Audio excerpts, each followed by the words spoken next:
Welcome to Career Candour, the podcast where we dive deep into the journeys of fascinating professionals and uncover the insights that got them where they are today. My guest today has had an incredible career journey, one that spans financial markets, hedge funds, private banking, and now the fast-evolving world of big data and location intelligence.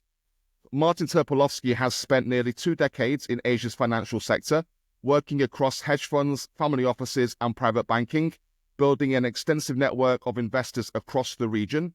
Then he made a bold pivot, moving from finance to tech, founding and leading Bumi Varta Technology, a company that's rapidly becoming a leader in location intelligence, predictive analytics, and big data solutions in Indonesia and beyond.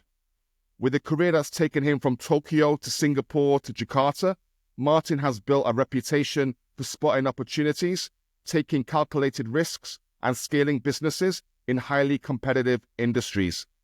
Today, we're going to unpack this journey, how he transitioned from high finance to high growth tech, the challenges of building a data-driven company in emerging markets, and what he's learned along the way. So whether you're an aspiring entrepreneur, a finance professional looking for your next move, or just someone who loves hearing about bold career transitions, this episode is for you. Martyn, welcome to the show. Good morning, Lee. How are you doing, my friend? Good. It's delighted to have you on, and second time lucky. So a few people who are tuning in probably saw the adverts a few weeks ago, and then we hit a few technical glitches. So we're back today to do it again and do it better. Indeed. So Martyn, you made a great point when we last spoke, and that was about how we seem to have become increasingly connected in terms of LinkedIn, in terms of being that alternative voice about the startup ecosystem and the VC world in Indonesia. Every week there's a new story. There's something else going wrong as time passes. What's your take on the startup world in Indonesia, Martyn? Because it seems to have so much potential and it seems to have gone so drastically wrong. Yeah, as I said, we've known each other for a few years and we discussed it regularly when we've met, and we've held very similar views. Having spent previously, as you said, many years in Tokyo and Hong Kong, mainly in the world of listed securities, when I turned up here in the first place, there was very little that I understood about how they came to the valuations, how these businesses were working, what their chances are of ever making profitability. And I think basically there was a lot of greed involved, and I think a lot of inexperienced founders and also inexperienced venture capitalists. If you look around the guys who are running the money here, very few of them have a track record outside the country. Very few of them would be able to walk into a job in a listed financial securities business in another country. Jobs seem to be given to people based on connections, and investments are made according to who are in the same friend group. I think you'll find nearly all the investments here are a group, Jakarta International School. There's very few outside it. There are some few outside, but it just seems like a boys' network to an extent where when there was very little critical thought, the media until recently, a lot of it was actually owned by the VCs. So there was very little companies coming out criticizing or making objective comments about this. Most events were very well choreographed. The people speaking, they basically invited their supporters. It was more like a backslapping echo chamber, and very little was said to cool people down. And over the years, I've been saying to people, this won't work. When they had the unicorn IPOs, there's a few people who can vouch for me here. I suggested that this was very, very likely to end in disaster based on everything I'd learned in my previous 20 years of working. Now, people said to me, you don't understand Indonesia, but the reality is capital markets work the same. And once you get into capital markets, it doesn't really matter who your friends are or who you're connected to anymore. It's a very different business than that's happened here. So I think there's a multitude of reasons. As I've said, it's a lack of experience of the people involved. This idea that you go to an Ivy League university and get an MBA and suddenly become a financial expert is a load of nonsense. You got an MBA from an Ivy League university, you can't go out and fly a jet plane. You can't be a pilot. It doesn't qualify you to be a brain surgeon. So why do you think that it qualifies you to be an investment professional? If you look at biggest investment professionals in the region or in the world, they have 10, 20 years in investment banks before they get the opportunity to raise money from themselves to run their own fund. Guys who are highly experienced guys, and only when they've really earned the opportunity or the right for the opportunity that they get to do this. Whereas here, people are suddenly parachuted into VC management jobs and senior roles with no background at all at giving returns for investors. So I think, when you operate a market like that, what result do you expect? You're in a situation where, everybody also is telling everybody else how good they are. There's very little, as I said, critical thought. So you have this huge, huge backslapping community where anyone on the outside is basically, every time I've made a comment, I've either been blocked on social media, nobody responds to me. I've offered some of the biggest VC guys in the country, even I've offered money for charity to have a debate with me. Nobody was interested in it. And that would suggest to me that they don't really feel as confident of their position as they think they do. I think the problem is everyone wants to be a first-time founder, second-time founder, third-time founder. Everyone's got obsessed with unicorns. It's just become like a game. I mean, at the end of the day, no global generational company has ever been founded by just setting up to exit. And if you look at most of the startups in Indonesia, most of the guys are out of there already with loads of money, despite their companies failing, often starting a new VC. These guys are leaving the business because they don't believe it's going to succeed long term, or they believe the share price is the maximum it's ever going to be. That's not a good environment for making generational companies. But again, most of the startups here are just copying overseas companies and just raising as much money as possible. Series A, Series B, Series C. Everything's about the amount you invest rather than the wealth you create. And I just think the whole idea of this growth at all costs has created a huge problem. But I mean, what can you expect when the number of people involved in the business just weren't really, we're not talking elite investment professionals who are running the business. And yeah, I think it's very sad what's going on now. I think it needs to a restart. There needs to be some home truths. I think they need to bring in some real professionals from overseas. I think a lot of changes need to be made, but it cannot continue as it is at the moment because, these companies that are just rolling up and then the founders are getting out of the company. And next minute, I think we're at the tip of the iceberg with e-fishery because if you look at these numbers, I mean, the e-fishery thing was insane when the comments were that e-fishery exaggerated their numbers by more than the annual revenue of Ciputra Group, one of the oldest and best and most successful real estate conglomerates in the country. Now, for everyone to sit there and writing on YouTube, we are so let down by this poor guy who started e-fishery and became greedy. It's absolutely ludicrous. I mean, I've always said these guys who are doing investments in VCs in Indonesia have been on the Kool-Aid too long. But this is like they're in cloud cuckoo land. How could that be possible? This company was doing, automated fish feed. I mean, this isn't a business that you could ever have that level of revenue for. So this should be common sense. And this includes the auditors as well. I don't know who's responsible, but it's absolutely ludicrous that people like me and you can sit in a pub, 2 years ago and comment on things like this, and everyone's acting hugely surprised that this has happened. If you talk off the record to senior level people, like even government officials, nobody's really surprised. Everyone knows this is going on. But in the past, people hoped they could IPO and get rid of this nonsense to the public. But unfortunately, the IPO market's ended, certainly after the ones they've tried in Indonesia. So for this type of business. So now we're going to see a multitude. I think there's going to be several unicorns and even unicorns in exactly the same situation because anyone with a modicum of common sense, and forget a finance background like me, can work out that none of this makes sense.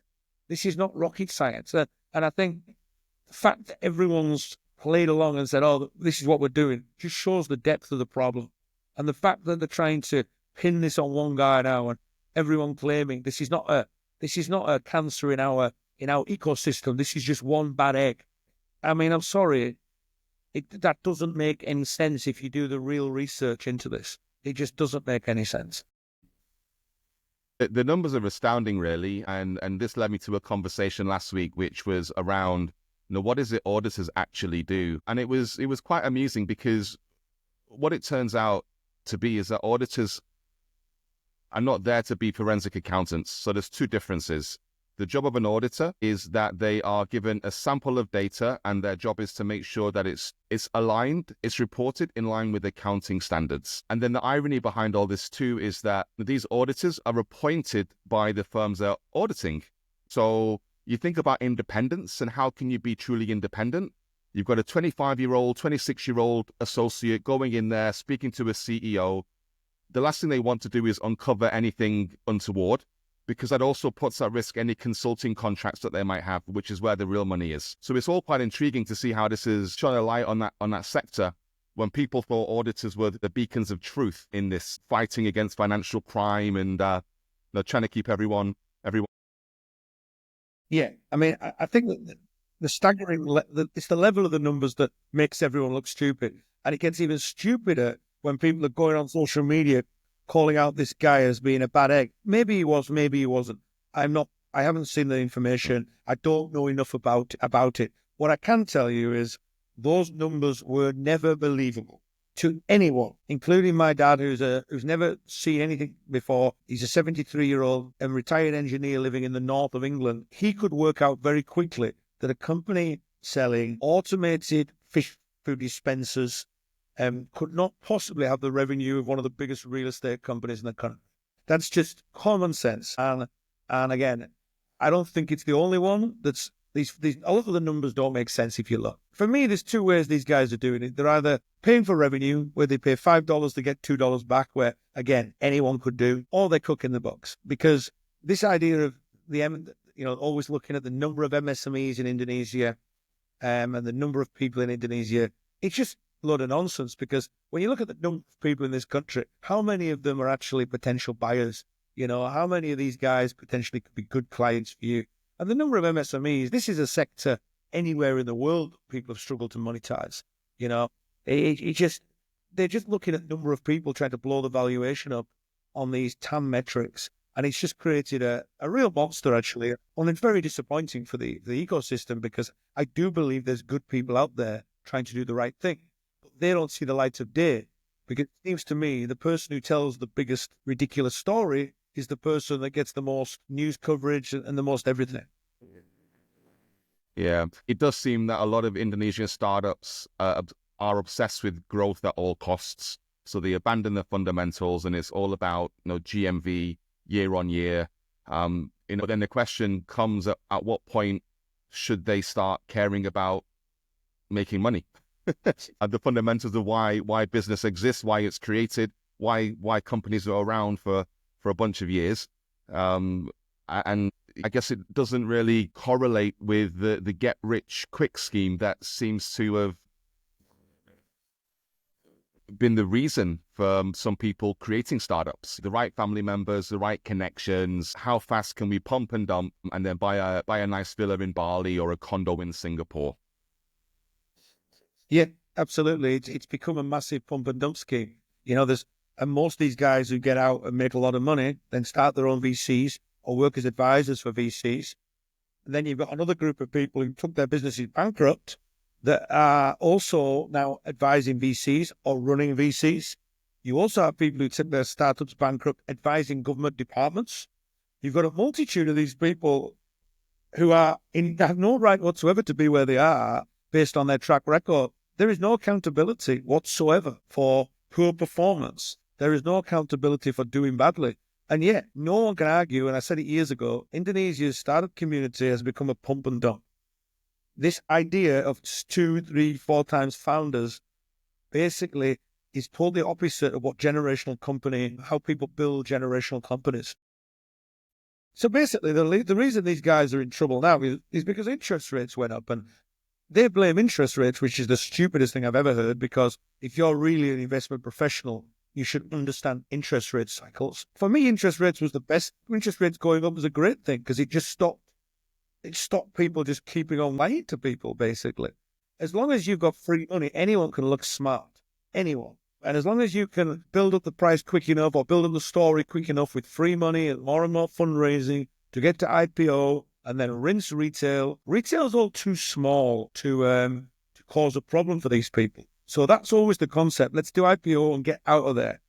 There is a reason Grab was not allowed to IPO in Singapore, because there is, however, Singapore might claim Grab, even though it's originally Malaysian, they may claim Grab as its, one of its unicorns or whatever. Were they letting it list in Singapore?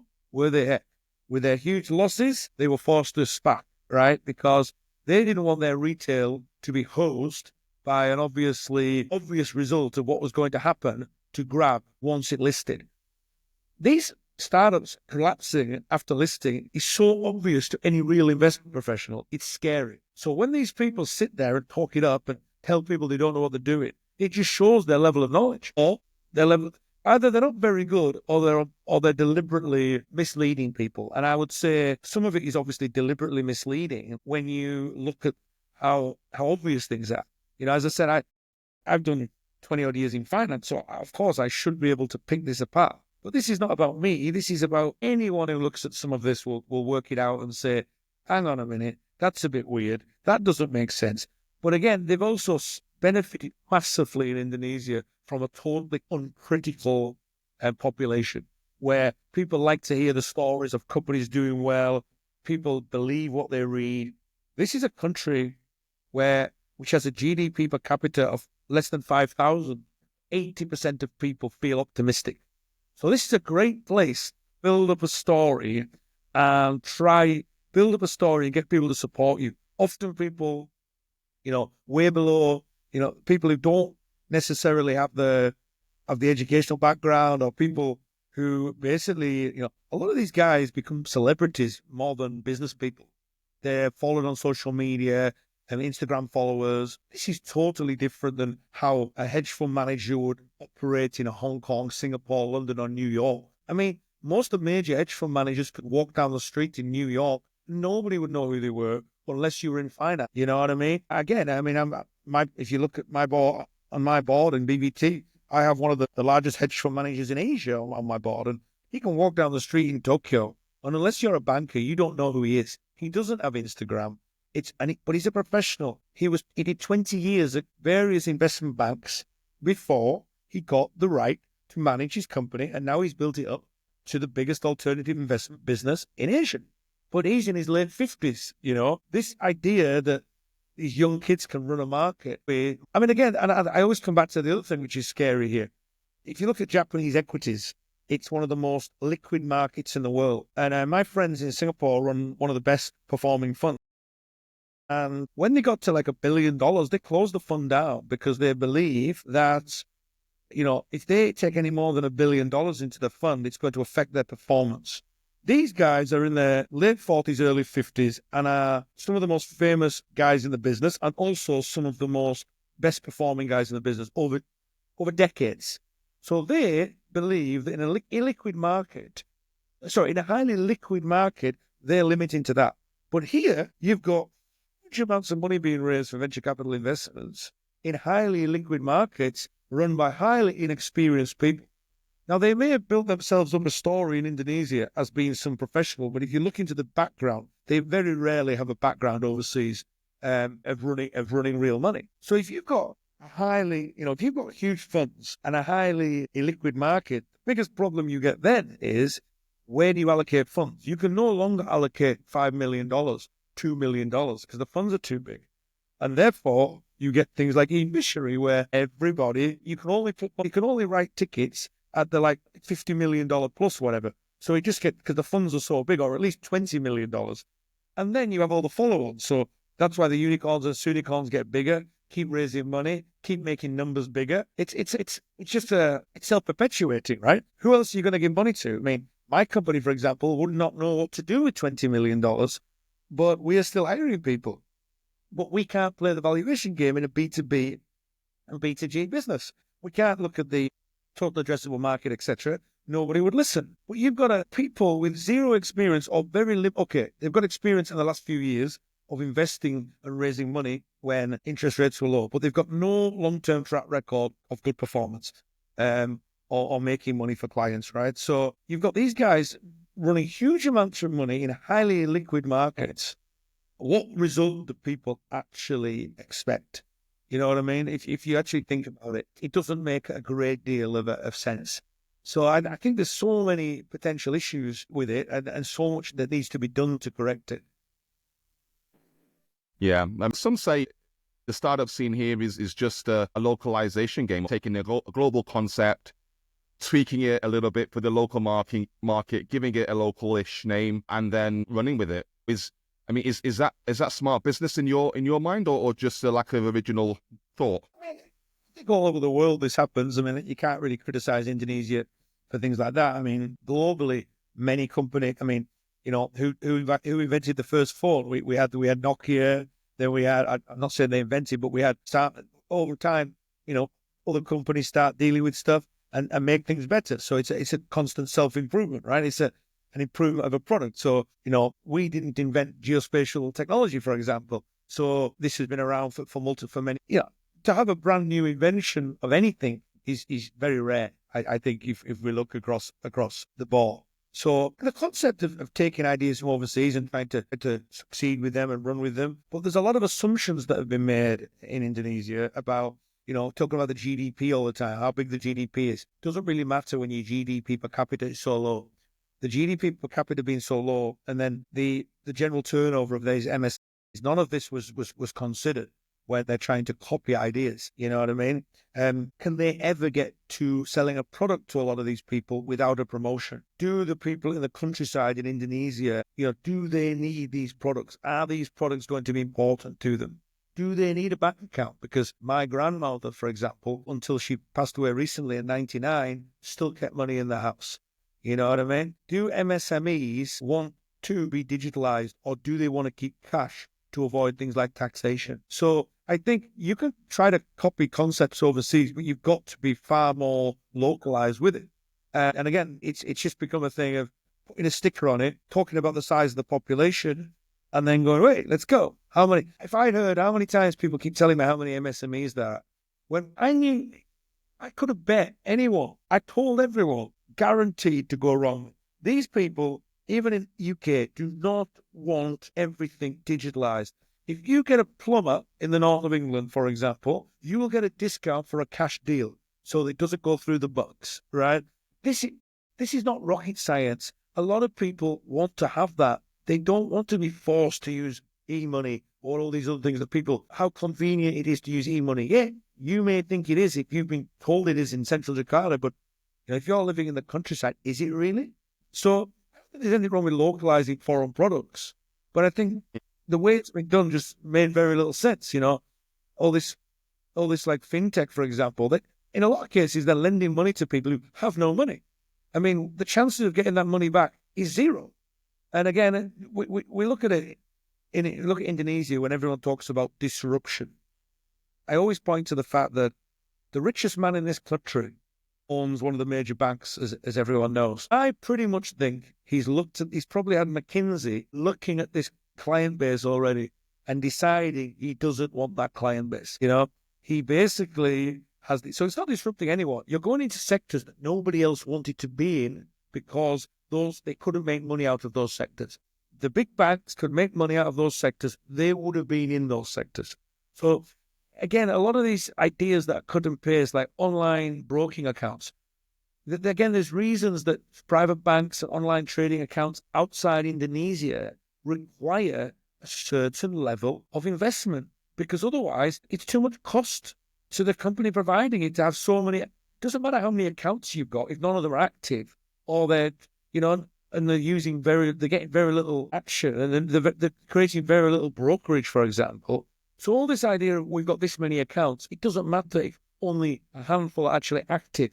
So there's been so many ideas that have come here and they've tried to, and there's been very little thought processing. And I just, now you're seeing the VC guys come out. I mean, some of my good friends, I got this wrong because I didn't realize the Indonesian middle class wasn't ready for these products. And I'm like, well, but boss, people told you and you laughed in their face. You acted like you knew everything. And to be honest, most of it was very, very obvious. We're not talking stuff that's a big surprise here. And again, this is not about me being clever. I've had many conversations with you and many other friends. We all knew this was coming. This is just one of the most obvious things that's happened in the history of the world. Yeah. If you had one piece of advice for Indonesian startups that want to survive long term, not just raise a flashy funding round, what would it be? Unfortunately, I don't know what it's a system problem, isn't it? It's a systemic problem because you can't raise money unless you have a ludicrous story. And the story, it's got to be, I need more money next year. You know, when I had a few early conversations with VCs, I realized straight away I'm unaligned with them because people would say, like, if I give you 5 million, you won't need 50 million next year, will you? And I'm like, well, obviously not. No, of course not. Why would I? I mean, that's not the idea, right? I think a lot of the startups here, they need money. And that's an issue, I guess. I was lucky enough to be able to fund this myself and with my close friends, and didn't need to go into the VC world. I think due to it being a systemic problem, it needs to be tackled across the board. I think the VCs need to look at themselves, look internally, because it's very hard to avoid this happening if we keep making the same mistakes. Because if you keep trying to project growth levels at the levels that have been made and making outrageous claims about growth rates and paying for revenue, nothing's ever going to change, is it? So, I hope that I've always said that some more experienced VC people come in the market. I hope that we have more smaller, nimble funds. I think there's a few guys doing it, but funds that write tickets for 500,000 to 5 million, there's a few, but they're the ones I think which give the real potential to invest in real innovation. And I also think, invest in innovation. Nobody does it in Indonesia. Nobody does it. We've done it. It's taken time, but we're not in a situation where we're constantly having to raise money to survive. We're not in a situation where we constantly have to be making up numbers to get people's, to get gratification from people, to get people saying to us, "Oh, you're amazing." A lot less has to be made of growth every year. You need to establish a product and get your product market fit, and then once you've got that product market fit, start expanding. I'm 6 years in. I've got around 60 clients. I've just opened in Vietnam. I'm opening in Japan. Couldn't have done that 3 or 4 years ago because I'd have collapsed because I wasn't there. Building a generational company is a marathon. It's not a sprint. It's become a sprint. Again, you look at, I was discussing this with my old colleague last week in Kuala Lumpur when I met him, and the farcical nature of like some of these global companies are, Marks and Spencer's, I think like 7 billion or something. And, what's it called? Just picking these numbers out, but Jaguar was like a $2 billion company after like 100 years or something. And then these new companies, they suddenly think their valuation is suddenly more than companies that have been around for 100 years because they've got an application for it. There is no innovation. It's an application. So it's not going to last long term. I mean, that only lasts in a market where free money and your mates are investing in you. No sensible investor is going to place money at the current valuations of a lot of these existing businesses because they are just often bricks and mortar businesses with an application, which is claiming to be some amazing tech innovator.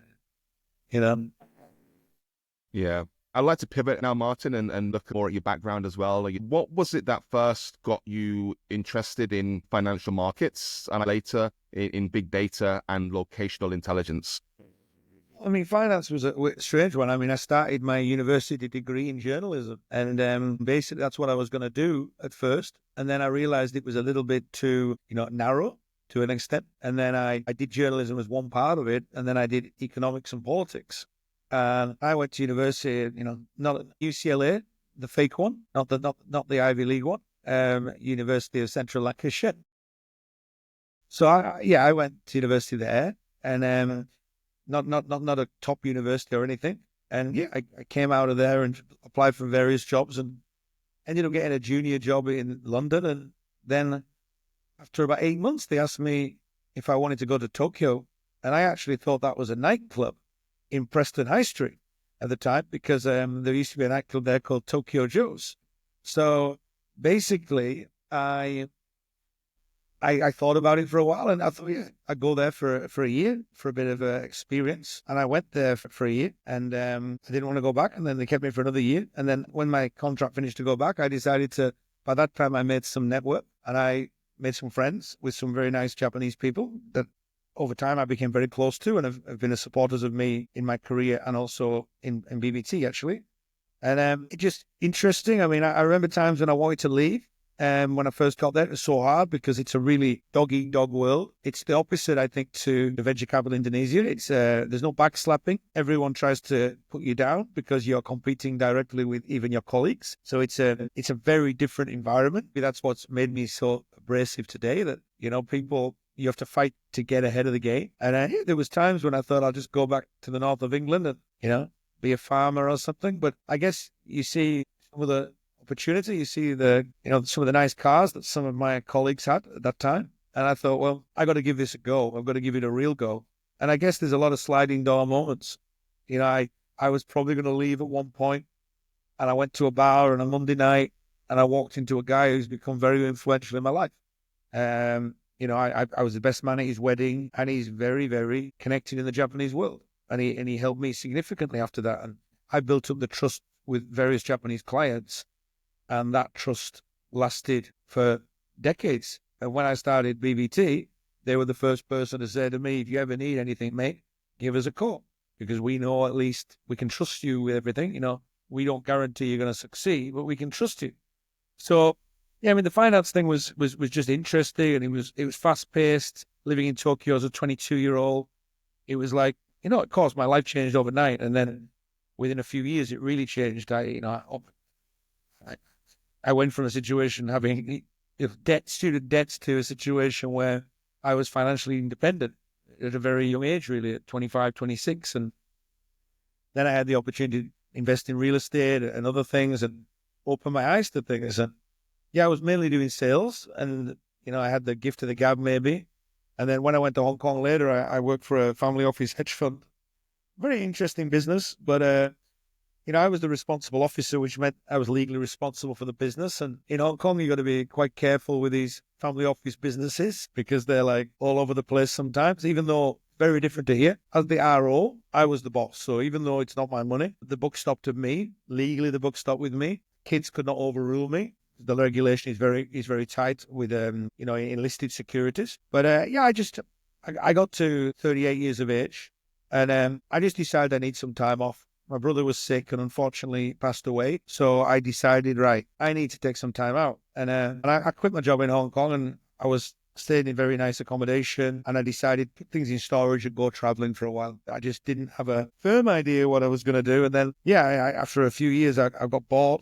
I mean, at that time, I was basically independent financially, and I didn't really need to work. But of course, the problem when you don't work is I was in Bali every day. 4 o'clock, it's time for some sundowners and a few bintangs before bedtime. And I thought, well, I've got to do something, mate. At this time, I've had 2 years doing nothing. I'm 40 years of age. I've got good contacts in Asia. I need to do something. And I set up my own small boutique venture business in Singapore and decided to invest in businesses. First business I invested in, basically lost 100.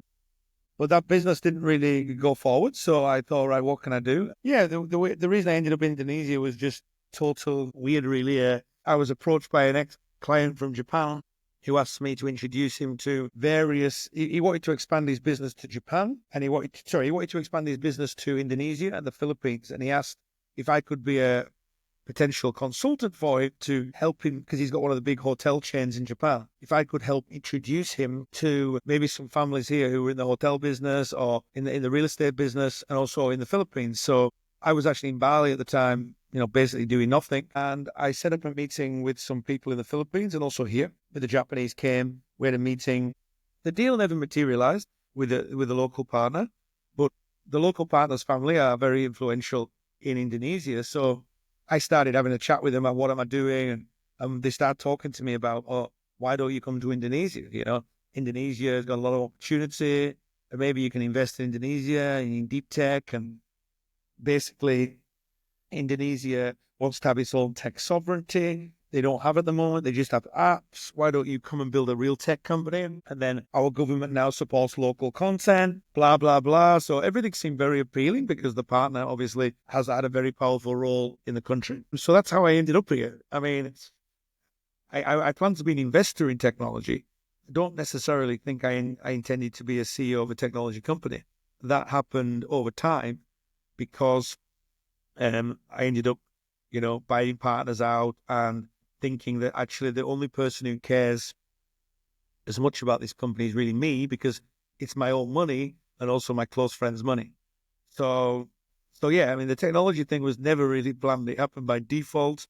I ended up in Indonesia by default, but it provided me an opportunity to do something completely different, while also allowing me to use my connections from the past to ensure that I don't have any financial issues as well. Obviously, by putting significant funding in myself, it gets support of people. It's not like BVT is a very different business. I mean, I'm the biggest investor in BVT, don't take a salary from BVT. So it's easy for me to get support from my close network based on those things. So it's been a really interesting 25-year journey to today. And I'm looking forward to the next 5 years and hopefully taking this business global. But yeah, it's a weird story to someone from Barrow-in-Furness, mate. Yeah.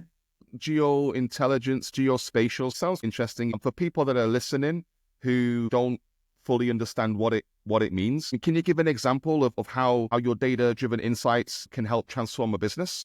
Well, first of all, I'd never heard of geospatial technology until I talked to this Indonesian gentleman who suggested this was a good idea to invest in this particular sector due to the government's demand and corporate demand for this sector in Indonesia. No one doing this. I had to go to Bali for the weekend and read all about it and read these reports from Boston Consulting saying that this is a great thing to increase your revenue by up to 30% and your customer satisfaction by up to 100%. So yeah, I mean, it was a real quick learning process for me in relation to this. But I think on a very high level, basically anything that links big data and geographical position, we map data and we help clients. We visualize our own data and help clients visualize their own data. And then after we visualize the data, we have our own proprietary software that uses AI and machine learning to make predictions based on that data. So this could be like ST Indonesia want to open a new branch. And therefore, where do they open? Well, we can run pre-analytics on their current branches and we can look at the performance and then we can look at their best performing branches so far. What are their commonalities of those branches? What is it because it's near a school, near a hospital? What's the social economic status? What's the people traffic in the area? And because we have Duck Chapel data, BPS data, telco data. And then once we've worked out what the commonalities of the best performing businesses, we can then back that algorithm into other cities. So basically we can help them predict where to open and where to have the best chance of a successful opening. We can also then dive deeper and help them do sales projections based on the location where they are. We also work with the government to help them visualize their data and also using machine learning to make predictions based on their data. Work with FMCG companies where we help them find the white space analysis. Effectively, Indonesia's got all these islands and these companies cannot cover every client, every Toko Kelontong straight away, every area. So they need to know where to put their depots and where to send their sales teams. So we also work with people like S.E. Johnson, big companies like that, recently working with Danone. Yeah. So anything that, basically people talk location, and we have the software to find that location based on the individual parameters of that company. So this could be out of office advertising, this could be political campaigning, it can be anything.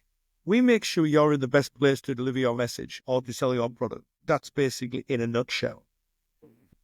And how did you take Bumivarta from an idea to executing on Indonesia to now entering Vietnam and Japan?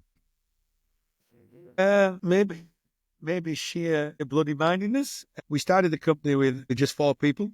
It was an upside-down startup. I've got an old friend who's now in Singapore. And when he first met me, he thought I was crazy because I was doing a startup which was the opposite to every other startup that's ever existed, really. Yeah, I had a very strong local partner, and many people will know who it was, but I won't mention it on here.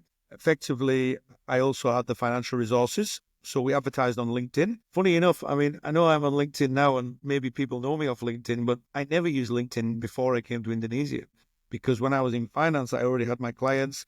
I didn't want more clients. I concentrated on the guys I had. So there was just no need to have it. I was had my hardcore of people who looked after me and I looked after them. So when I came to Indonesia, I realized LinkedIn was quite prevalent in the market I was in. So I started on LinkedIn and looking for jobs, and the advert looking for people to fill jobs. And my advert was originally, I was looking for a CEO and a CTO. And I just said, we are a geospatial location intelligence company. We have the connections, we have the resources, but we are not capable of building it ourselves. So because we're not engineers and we're not geospatial people, actually, we are people from finance and from, family background, basically. And a few people came to us and, but said they'd come into the company. And we started with 4 people, actually, and not including my other partner because he wasn't in the office, but 5 including him. But we had 4 staff, me and 3 others to start with. Then we built up a few more, Then we took a bit of time because the trouble is with our business, B2B and B2G, and the reason nobody does this in Indonesia is because you need use cases. So when I first started showing this product to people said to me, why should I believe you? This is just we've succeeded already in Indonesia for 30 or 40 years. We never needed you before. Why do we need you now? There was people said, come back when you've got a client. So it's a chicken and egg situation, right? A real chicken and egg situation, because you're like, well, how do I get a client? And so eventually by cold calling, LinkedIn, getting companies' numbers off friends, I managed to get Genji Ju our coffee.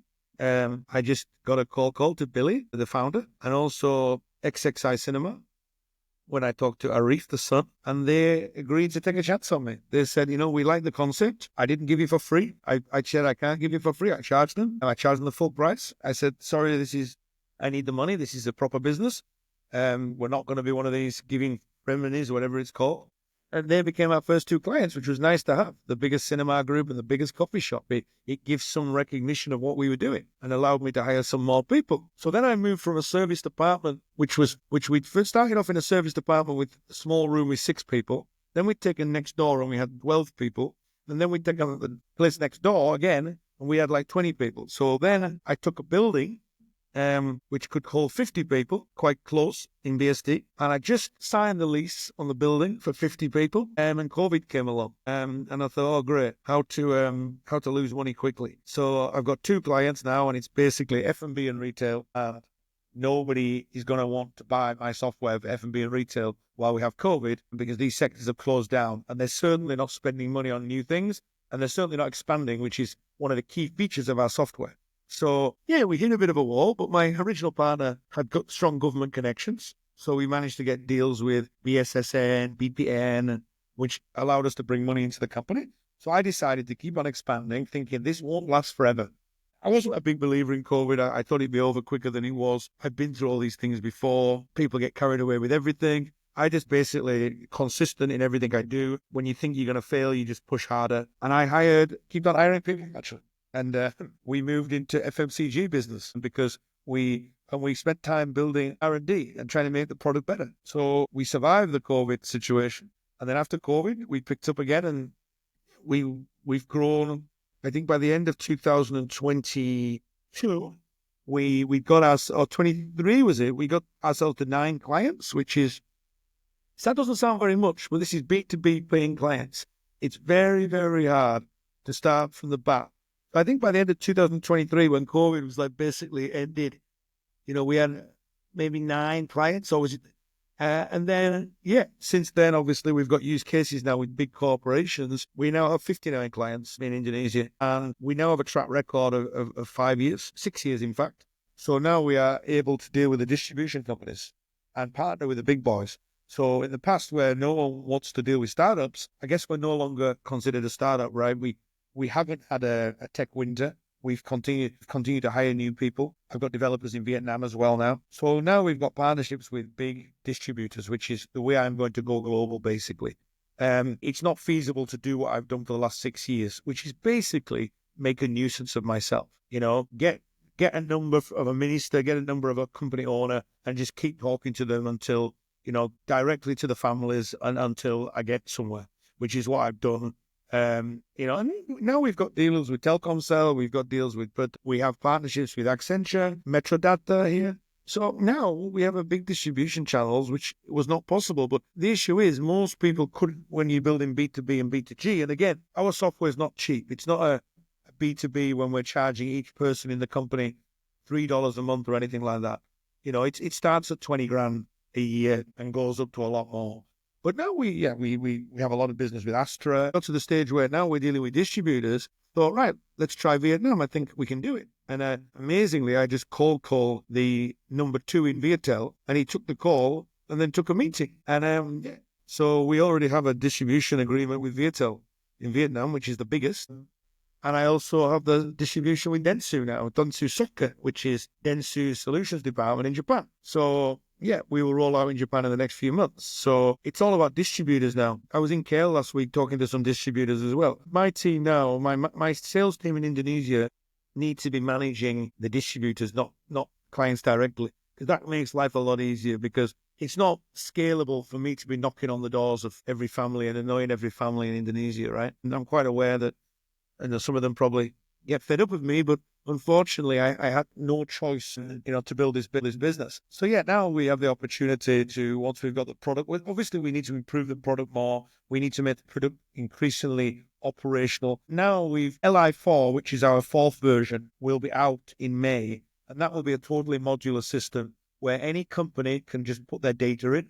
But also, we're in the data business in Indonesia, so we collect data here. But we cannot do that on a scalable again. So if you can, in Vietnam, for example, we can get teleco data from Viettel and mapping data from Vietmap. So we've done agreements with these guys already. In Japan, it can be, we can work with MapFan, who is actually, I bought their business in Indonesia before. That's how we have our own map. They used to be Indonesia, but they focus on Japan now. I can partner with MapFan. I can partner with the big telcos. So our business now is looking more at the distribution. But because we've got 59 use cases, including Astra, Pertamina, and Telkomsel, McDonald's, Jetsua, XXI, many companies, it's now much easier for distributors are interested, because what we do in Vietnam, nobody's doing to scale. What we're doing in Indonesia, people are doing, but not to scale, not to several $1 million investment. So that's how it's just been sheer bloody mindedness. And I guess knowing that we have if I go to Japan, I have the partners, having spent many years there, to take it big. So my focus has for many years is, we were business driven, not product driven. So our products got a lot better over the years.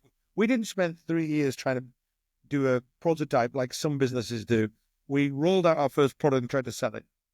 And we've had to improve our product a lot over the years, and it will continue to improve. And to get to the next level, it's much easier to sell now because of the badges we've built up, right? So our product's much better now because we've learned from the clients, but also we now got a lot of clients. So walking into Viettel or walking into KDDI in Japan, they're all ears. They're not like, who the hell are you, mate? They're like, all right, you're the guy who succeeded in B2B in Indonesia, which, honestly speaking, Indonesian proprietary software being sold overseas, I'm not aware there's any more. So it's a very rare thing. So yeah, we now are looking to go global, actually. And from an entrepreneurship perspective, Martyn, what do you wish you knew before starting a company? Are there any key mistakes that you learned from?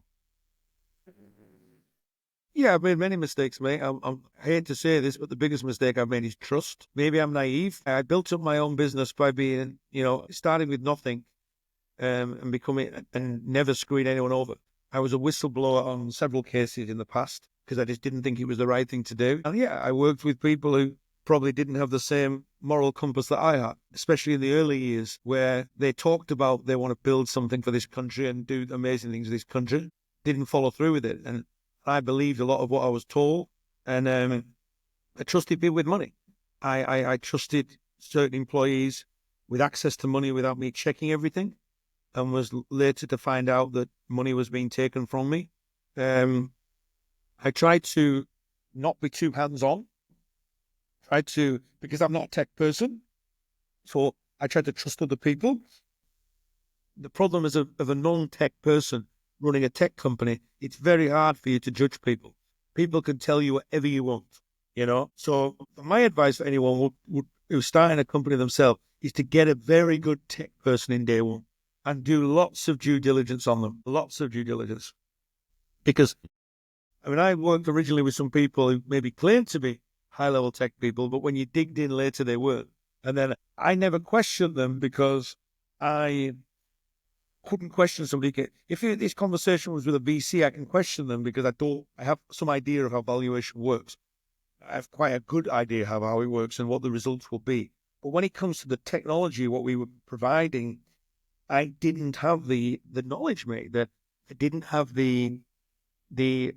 couldn't question people, and I found that allowed people to basically fudge things slightly, and some mistakes were made at the beginning. And also, I would make it very clear at the beginning: we might go global here. Make everything you do from day one do in mind to go global, because the biggest trouble in Indonesia is a lot of the development is done, they call it monolithic, and it's not, and then you have to make all these changes later when you want to go to other countries, which is something I found out now. Now our system is nearly, by May, it will be 100% modular, but there's been a lot of unnecessary work being done because shortcuts were taken at the beginning. But again, if you're not a tech expert, it's very hard to judge people. It's taken me 6 years to have people who work with me who I trust implicitly, and some of them are young, and my deputy CEO is a 27-year-old woman, 28 I think now, or 28 a few weeks ago. But the reality is, I can trust her. I mean, she's highlighted many of the problems to the business, what's going on. Early doors, she highlighted some fraud in the company. Yeah, and I've realized the meritocracy is very important. The guy I brought in as junior sales is the head of sales. So I'm basically doing this like a finance company. Like, if you're good enough, you're old enough. Like my own. I mean, I made my first $1 million before I was 30. This is my, if people are good enough, trust them with it. But make sure you take time to trust people, and don't always rely just on CVs, fancy CVs and stuff like that, because unfortunately there is some cultural issues here with, when I caught somebody stealing from me, they basically kind of smiled and go, this is what happens in Indonesia if you trust people. And I sat there thinking, wow, really? You think that's a good thing to say? But yeah, I mean, I think you've got to get the right people around you early. Maybe my problem was I didn't know anybody here. So I came in with people I kind of knew, and I made sacrifices financially.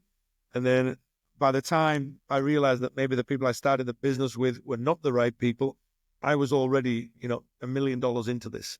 So I was at that point, I was past the point of no return. And again, it was a case of, right, okay, I'll prove it to you. Let me show you how this can be done, because I'm sick of people telling me you can't do this, you can't do this. Everybody tells me I can't do something. When I was 22 in Indonesia, oh, you'll never do this as a foreigner, in Japan. You'll never do this as a foreigner here. You'll never do this as a foreigner here. And I ended up doing extremely well. A lot of people here are always sending me WhatsApp and LinkedIn messages. Hey, boss, you should tone it down. You can't do this in Indonesia. Honestly speaking, it gets me the respect to the top people. The top people respect it on a one-on-one basis. I regularly talk to ministers. They respect it, actually. They might not like it, but they don't. I'm not a pushover. I'm not there to get pictures with people.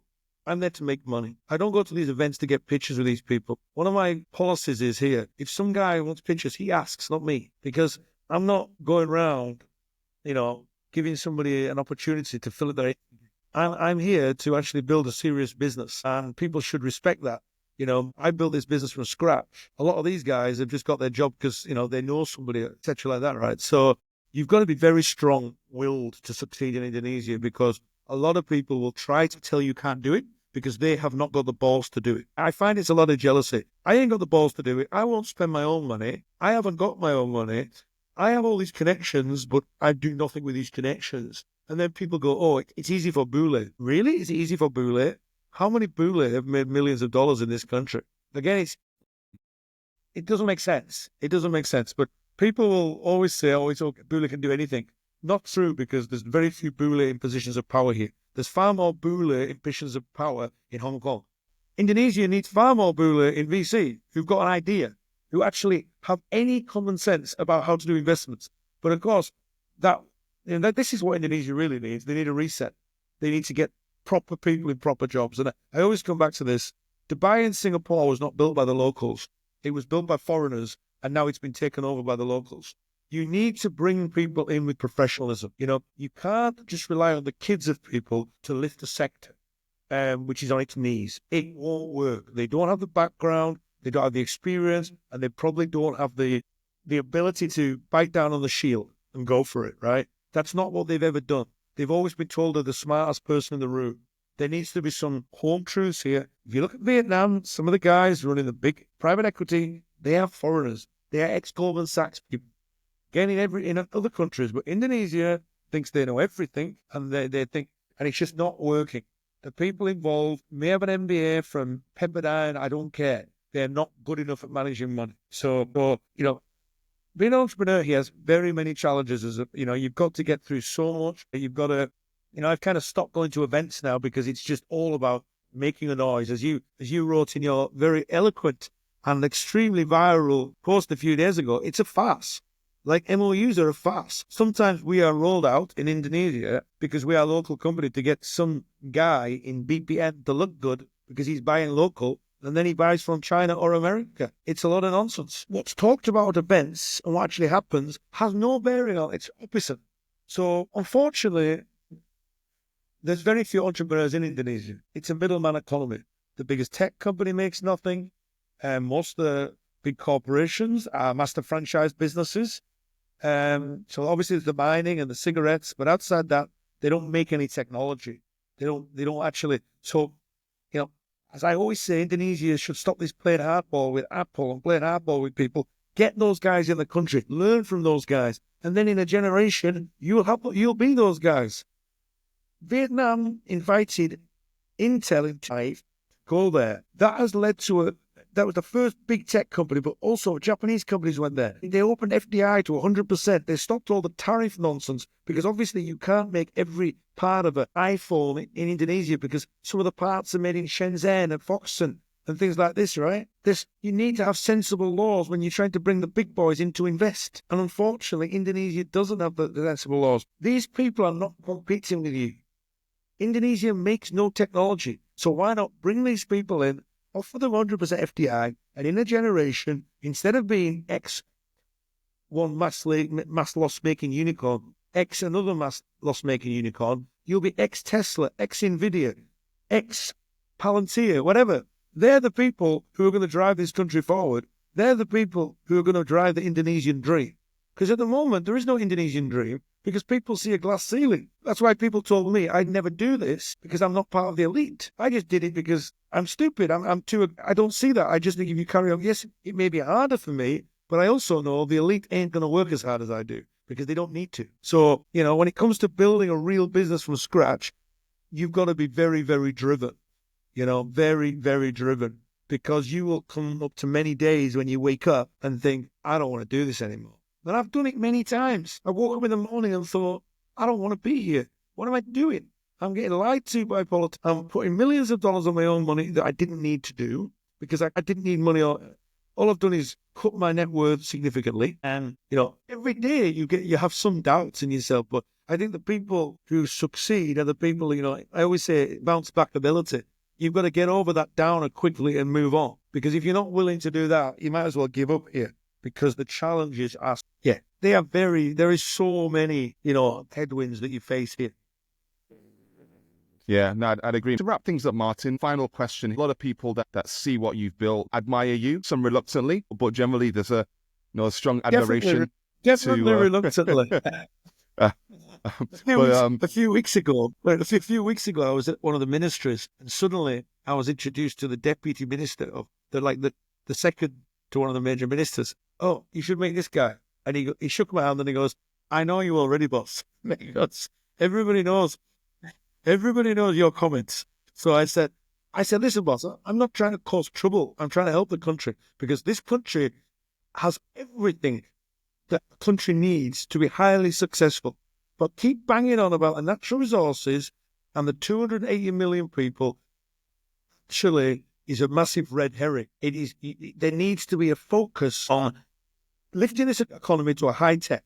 And lifting the economy to a high-tech economy does not mean burning lots of money. It means focusing and building wealth. Not building. It comes again to when you talk to BKPM. All they're interested in is how much you've invested. because they're investing 25 million is better than investing 15 million.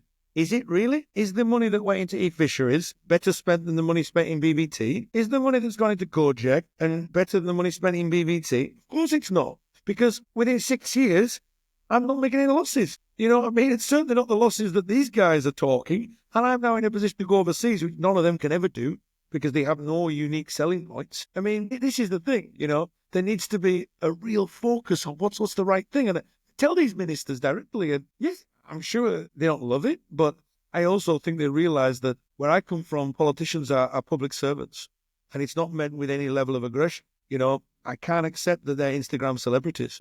I need to try to lift this country while I'm here, because if I end up moving my head office to Vietnam or KL or Singapore, it's too late. It's too late.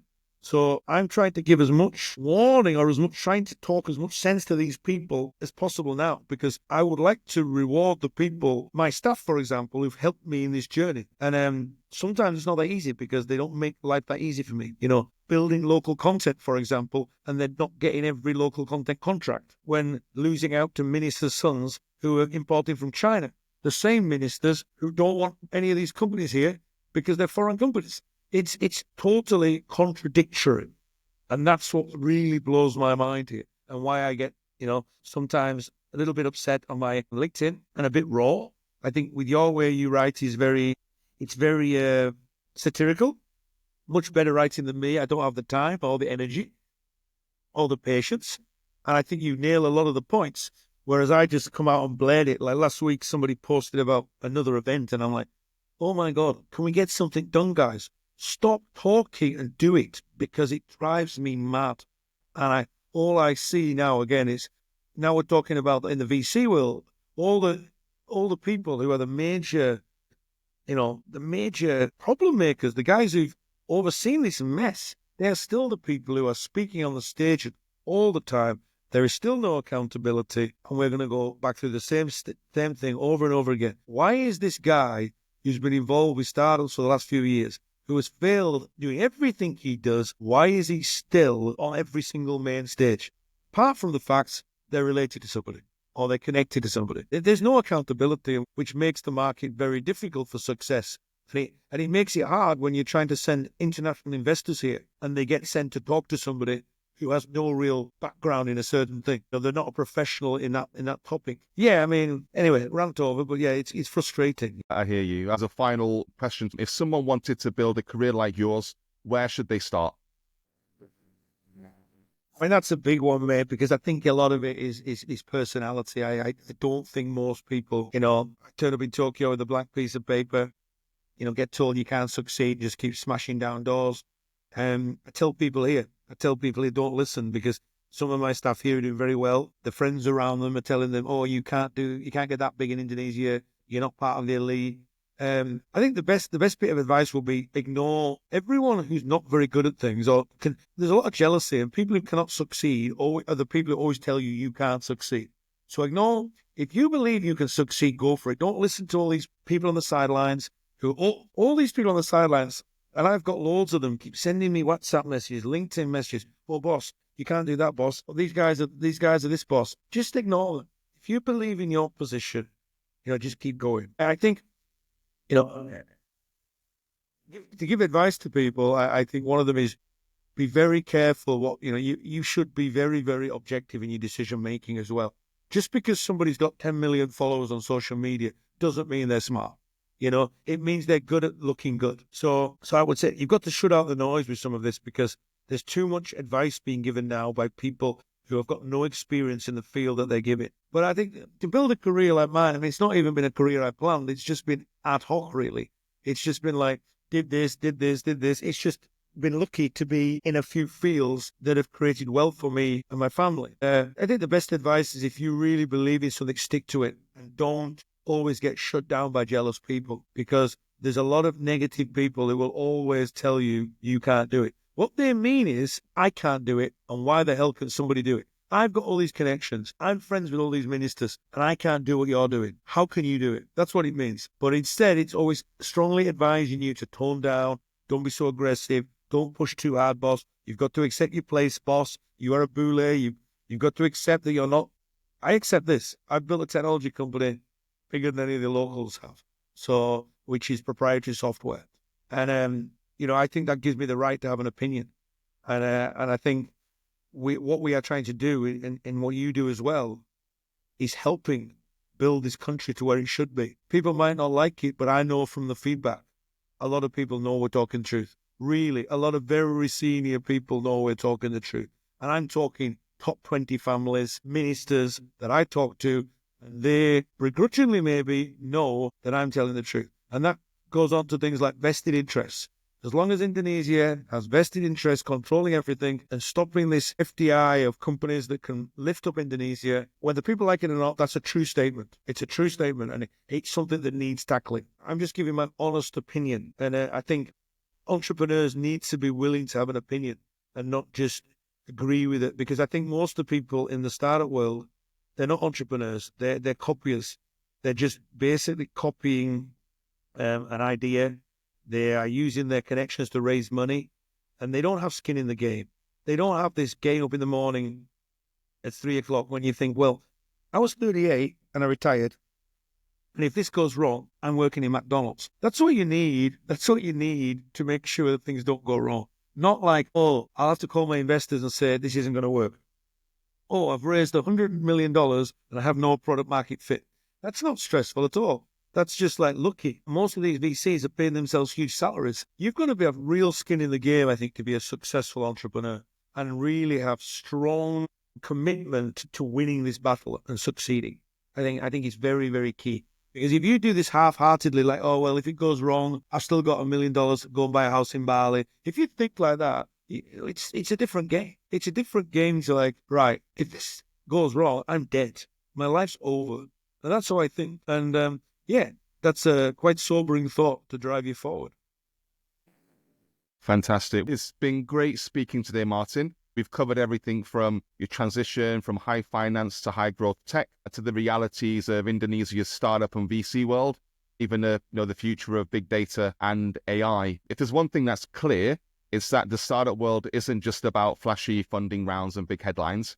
It's about real innovation, smart execution, and let's be honest, knowing when to ignore the hype. So I think for anyone listening, that's the biggest thing. Yeah, I think for anyone listening, what you've shared, it reminds us that success isn't about following trends. So it's about understanding the market, solving real problems, and building something sustainable as well. And whether you're an entrepreneur, an investor, or just someone navigating your career, there's a lot to take away from your journey. So thanks again for joining today, Martyn. It's been a pleasure.